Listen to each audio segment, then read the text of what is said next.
ఐపీఎల్లో ఆడితే చాలని ఎంతోమంది కుర్ర క్రికెటర్లు కోరుకుంటారు.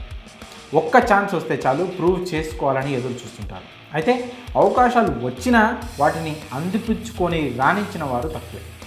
తీవ్ర పోటీ ఉండే క్యాష్ రిచ్ లీగ్లో పర్ఫామ్ చేయడం అంత ఈజీ కాదు.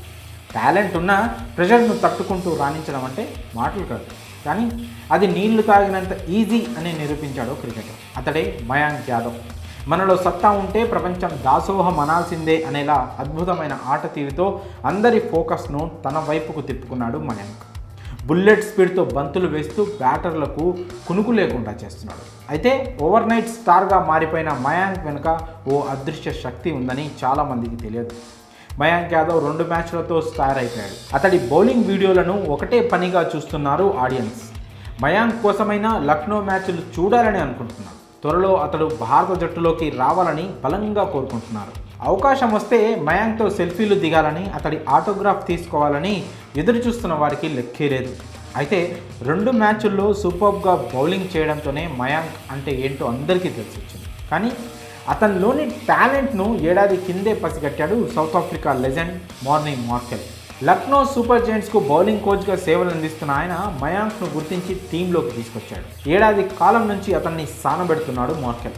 లక్నో ఎక్స్ప్రెస్ సక్సెస్లో ఆయన పాత్ర ఎంతగానో ఉంది.